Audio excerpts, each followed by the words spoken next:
Nous sommes à 40 jours des élections cantonales, premier tour. Les candidates, les candidats passent successivement leur entretien de 10 minutes sur ce plateau. Place ce soir à la candidate d'Ensemble à gauche, liste d'Union populaire, Stéphanie Pretioso. Bonsoir. Bonsoir Jérémy Sédou. Candidate justement Ensemble à gauche, liste d'Union populaire. Il y a deux listes Ensemble à gauche dans les brochures qui vont parvenir au corps électoral. Expliquez-nous pourquoi vous êtes deux mouvements à vous appeler de la même manière.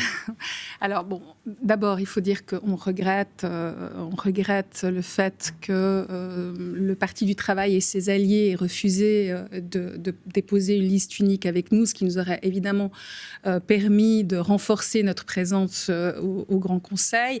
Maintenant, notre liste d'Union populaire s'appelle Ensemble à gauche parce qu'on est l'héritage d'Ensemble à gauche. On représente en fait l'essentiel de ces élus. Les élus, c'est pas seulement des sièges. Les élus, c'est aussi l'essentiel du travail parlementaire qui a été fait, y compris par des militants, en lien avec le monde du travail, dans les parlements, dans la rue et dans le monde du travail. Et puis, on s'est élargi très fortement avec cette liste d'Union populaire qui compte 61 candidats, donc 31 candidates, et qui a soulevé un enthousiasme qui a dépassé en fait nos espérances. Alors justement, vos anciens camarades du Parti du Travail, de Solidarité et de DAL nous ont dit que c'était eux qui avaient le droit de déposer cette liste Ensemble à gauche, que vous aviez même passé un deal avec eux, que vous leur aviez dit « Ok, c'est pour vous ce nom », et puis vous avez changé d'avis à la dernière minute, vous avez déposé dans la dernière heure votre liste Ensemble à gauche. C'est vrai, ça? Non, mais écoutez, bon, moi je pense que les spectatrices et spectateurs qui nous écoutent sont beaucoup plus intéressés à savoir quels sont disons, le programme politique qu'on entend défendre au Grand Conseil et au Conseil d'État pour essayer de résoudre la plupart des problèmes concrets qu'a l'écrasante majorité de la population, plutôt que des bisbilles de partis des uns et des autres. Mais vous pouvez voir ça aussi de la même manière que l'on a vu en France, dans le cadre du premier tour de l'élection présidentielle. Vous aviez le Parti communiste qui a voulu absolument garder son identité, rester fermé sur lui-même, pas s'ouvrir à des partis plus larges. Et là, on a trois petites formations qui ont refusé en fait de représenter un espace politique beaucoup plus large. C'est ce qu'on souhaitait. On va parler de votre programme. Un dernier point qui suscite un peu la confusion, c'est qu'il y a deux candidates sur les deux listes qui s'appellent Batou. Il y a le mot Batou à la fin de votre nom de famille et à la fin de Françoise Nifleur-Batou. Vous êtes de la même famille en plus? Écoutez, la loi nous impose de nous appeler selon ce qui est inscrit sur notre passeport. Donc, moi, je suis connue en tant que Stéphanie Pretioso et au Conseil national de fait et dans mon travail professionnel. Donc, je préfère toujours qu'on m'appelle Stéphanie Pretioso directement. Vous êtes de la même famille, les deux? On est au sens large de la même famille, bon. Oui.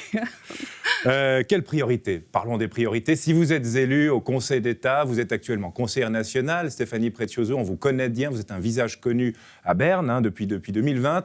Au Conseil d'État Genevois, quelle priorité si vous êtes élu? Moi, je pense que dans le cadre des 10 points, on a 10 mesures concrètes qui répondent aux besoins de la population, disons de l'écrasante majorité de la population. Parmi ces 10 mesures concrètes, on a les crèches, la gratuité des crèches, donc une place de crèche pour tous les enfants et une place de crèche gratuite pour tous les enfants. D'ailleurs, on est en train de se faire signer dans la rue notre initiative. Nous avons les TPG, donc un abonnement à 100 francs par an. Vous avez vu que le Conseil d'État a refusé d'entrer en matière sur l'initiative sur les transports publics. Parce que la justice doit trancher, le texte serait anticonstitutionnel. Exactement. Ça, la justice tranchera. C'est pour ça d'ailleurs que j'ai déposé une initiative parlementaire au Conseil national pour modifier l'article constitutionnel qui empêche la gratuité dans les cantons, qui sera discuté, si tout va bien, à la prochaine session qui commence lundi prochain. Et puis, un soutien à la culture locale, la culture hors les murs, un fonds de désendettement dans un des cantons où on connaît des pourcentages de personnes qui sont très endettées, surendettées, et qui sont souvent dans un cercle infernal d'endettement. Donc là, l'État, devrait racheter certaines dettes chez les particuliers. C'est ça, c'est-à-dire qu'on a comité... C'est la gratuité de tout, la gratuité des dettes aussi. Non, mais vous voyez, le surendettement, c'est quelque chose d'assez terrible parce que, en définitive, ça touche 14% des personnes de Vernier. C'est pas tout à fait annexe. 14% des personnes, des habitants de Vernier.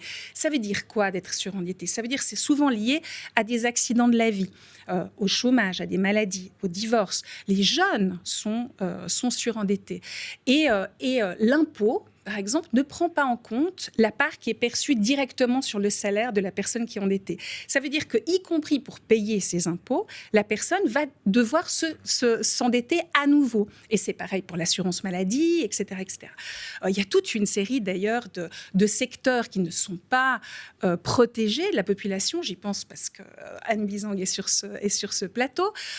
Toute une série de secteurs qui ne sont pas vraiment protégés, notamment les actrices et les acteurs culturels. Donc, le surendettement peut toucher vraiment n'importe qui. Donc, le fonds, c'est 25 millions, qui seraient ensuite, petit à petit, refournis par le remboursement des dettes des personnes, mais ça serait un fonds de départ à 25 millions. Stéphanie Pretioso, avec Jean Burgermeister, qui est votre colistier, dans vos propositions, en fait, c'est des propositions qui coûtent au compte public, ce qui est un peu le but, parce que quand on est élu en politique, finalement, on dépense l'argent que la collectivité veut bien nous donner. Mais avez-vous chiffré ces mesures? Écoutez, on a une série de mesures qui sont... En fait, c'est pour ça que je disais, c'est des mesures concrètes que l'on peut mettre en place tout de suite. C'est pas le grand soir, c'est pas quelque chose d'abstrait, c'est pas la révolution, j'entends. C'est des mesures concrètes et immédiates que l'on peut mettre Oui, mais c'est pas gratuit d'offrir des crèches à tous les enfants, c'est extrêmement cher, vous êtes d'accord? Les crèches, c'est par exemple ponctionner un peu plus les entrepreneurs qui bénéficient de fait de la présence de crèches sur le territoire du canton de Genève. Quelque chose qui était d'ailleurs accepté dans le principe par l'ancien conseiller d'État de droite. Lorsqu'on parle d'un grand secteur public de la santé, disons, avec un vrai secteur qui intègre les EMS, l'IMAD, les soins à domicile, donc un vrai secteur de la santé, eh bien, ça serait par exemple grâce au fait, si la population est... Je pense qu'elle va le faire, vote oui le 12 mars pour taxer les dividendes au même titre que les salaires, c'est 150 à 200 millions qui rentreraient dans les caisses de l'État. Et j'ajoute... Alors ça, Stéphanie Pretioso, c'est en théorie. Le débat autour de la fiscalité, on peut prendre le cas très concret de RIE3, cette grande réforme des entreprises. Finalement, on a un petit peu baissé, on a bien baissé l'impôt de la plupart des entreprises, puis on a augmenté un peu l'impôt des très grandes entreprises, des entreprises multinationales, pour la faire très schématique. Ouais. On pensait qu'il y aurait une baisse de rentrée fiscale, et en fait, ça s'est avéré que non, que les recettes ont explosé, que les recettes fiscales ont explosé.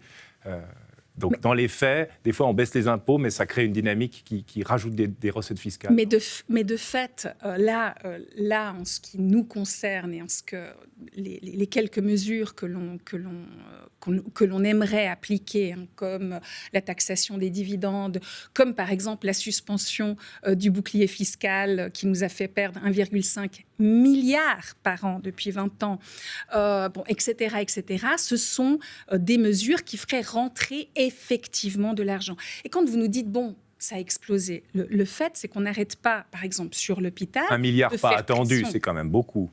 1 milliard. C'est beaucoup, 1 milliard. Oui. 10% du budget de l'État. Voilà, mais c'est énorme. Le bouclier fiscal a provoqué ça. Donc, on est dans le cadre d'une politique qui a fait des cadeaux aux plus riches, aux très riches. D'ailleurs, les très riches se sont enrichis de manière absolument disproportionnée. Pensez au fait que le canton de Genève est le canton où il y a le plus de jets privés et de parcs de voitures de luxe. Aussi.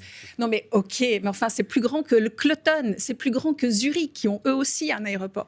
Donc voilà, vous êtes dans une situation où on peut prendre de l'argent là où il est. Une question très chaude en ce moment, c'est la question du logement. Votre liste d'ailleurs a été assez active ces dernières semaines, notamment devant des immeubles laissés à l'abandon. Qu'est-ce qu'on fait avec ces immeubles laissés à l'abandon? On exproprie? On exproprie. Avec ces immeubles laissés à l'abandon, je pense que l'État doit prendre sa responsabilité, donc doit intervenir très fortement pour que ces immeubles, d'abord, ne soient plus laissés à l'abandon et ensuite profitent à la population.